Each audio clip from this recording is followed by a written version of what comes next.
नमस्ते। अच्छा, कभी ऐसा लगा है कि अंग्रेजी बोलते वक्त वो कॉन्फिडेंस नहीं आ पाता जो आना चाहिए? तो आज हम इसी पर बात करेंगे। कुछ ऐसे सिंपल और असरदार तरीकों पर जो इस पूरे सफर को ना सिर्फ आसान बल्कि मजेदार भी बना देंगे। तो फिर शुरू करें। देखिए, एक बात तो साफ है, कोई भी नई भाषा सीखना कोई रेस नहीं है। ये तो एक एडवेंचर है, एक सफर है। और आज हम सब मिलकर उस सफर का सबसे जरूरी, सबसे पहला कदम उठाने जा रहे हैं। तो आता है पहला कदम, और सच कहूं तो यह सबसे जरूरी है। फ्लुएंट अंग्रेजी बोलने की जो असली शुरुआत है ना, वो ग्रामर की मोटी मोटी किताबों से नहीं होती। नहीं, वो होती है अपने अंदर के विश्वास से।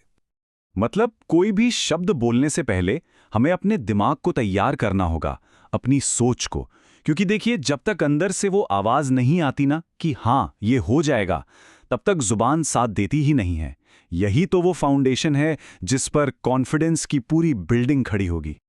ये सिर्फ 3 शब्द नहीं है, इसे एक मंत्र समझिए।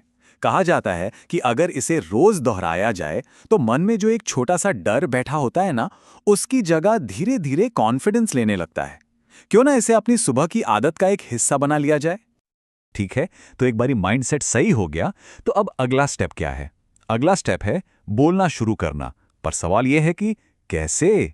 चलिए इसी पर बात करते हैं। अक्सर क्या होता है, हम लोग मुश्किल ग्रामर के रूल्स में ही फंस कर रह जाते हैं। तो एक काम कीजिए, शुरुआत में उसे साइड पर रख दीजिए। अभी हमारा पहला गोल परफेक्ट अंग्रेजी बोलना है ही नहीं, हमारा गोल है अपनी बात को क्लियरली, साफ साफ दूसरों तक पहुंचाना, बस। और शुरुआत के लिए बिल्कुल परफेक्ट हैं। देखिए, ये छोटे छोटे सेंटेंस ही तो बातचीत की पहली सीढ़ी होते हैं। और मज़े की बात यह है कि हर बार जब ऐसा एक वाक्य बोला जाता है तो कॉन्फिडेंस का मीटर थोड़ा सा और ऊपर चला जाता है। ओके, तो कॉन्फ्रेंस पे काम हो गया, छोटे सेंटेंस से बोलना भी शुरू कर दिया। लेकिन अब इसे एक आदत कैसे बनाएं? इसका जवाब सिर्फ एक शब्द में है, प्रैक्टिस।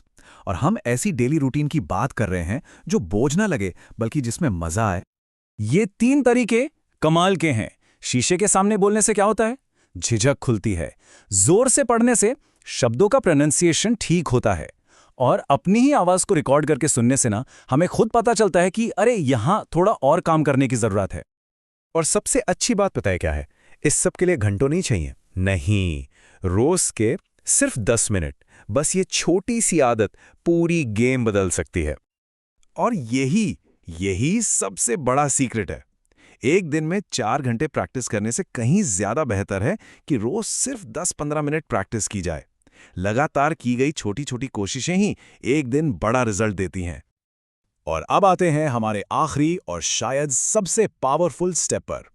वो है अपने लिए एक ऐसा माहौल, एक ऐसा जोन तैयार करना जहां हर तरफ सिर्फ और सिर्फ अंग्रेजी हो। तो ये इंग्लिश जोन है क्या?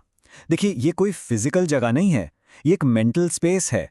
एक नियम है जो हम खुद के लिए बनाते हैं।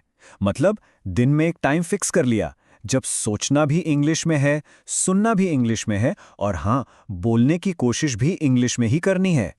यहां पर ना एक बहुत बड़ा मेंटल शिफ्ट लाना है।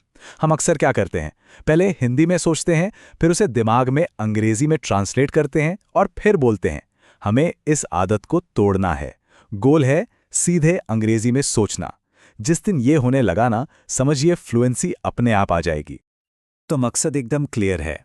अंग्रेजी को एक सब्जेक्ट की तरह ट्रीट नहीं करना है, उसे अपनी लाइफ का, अपनी डेली रूटीन का एक नेचुरल हिस्सा बनाना है। क्योंकि जब कोई भाषा आदत बन जाती है ना, तो फिर वो बोझ नहीं लगती, वो अपनी लगने लगती है। तो ये थे वो कुछ कदम जो इस सफर की एक शानदार शुरुआत हैं। लेकिन असली शुरुआत तो अब होगी। जरा सोचिए, आज वो पहला अंग्रेजी सेंटेंस कौन सा होने वाला है जिसे पूरे कॉन्फिडेंस के साथ बोला जाएगा?